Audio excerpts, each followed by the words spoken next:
Id-duo Awstraljan ta' fama internazzjonali Air Supply magħmul mill-kitarrista u kantawtur Graham Russell u l-vokalista Russell Hitchcock waslu Malta għal kunċert li se jagħtu nhar il-ġimgħa.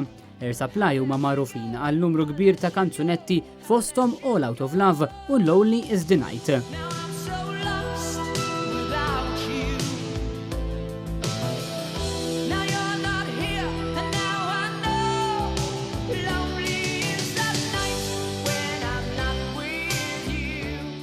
Konferenza tal-aħbarijiet il-grupp iltaqa' mal-ġurnalisti fejn ingħataw dettalji dwar dan il-kunċert.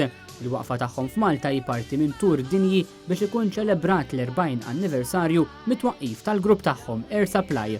F'kummenti ma' Net News id-duo esprimew sodisfazzjon għal fatt li jinsabu Malta. Well, we came in 2 days early, specifically to get out and see what we can of the country, because it was a real thrill that we found out we were coming here, and we want to see as much as we can.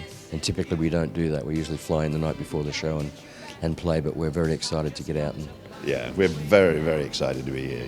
Il-kunċert ta' nhar il-ġimgħa se jsir fl-MFCC ta' Qali fejn mistennija jkantaw kanzunetta li se toħroġ uffiċjalment ġimagħtejn oħra. We played it first time on Sunday, so it'll be First time in Malta, though. the first time in Malta, yeah. And it doesn't come out for another 2 weeks. It's a beautiful track. It's one of Russell's greatest vocals. When you hear it, you'll love it. Il-flus li se jinġabru mill-parkeġġ tal-kunċert se jmorru kollha għal Caritas, l-aġenzija f'pajjiżna li taħdem ma' persuni vulnerabbli.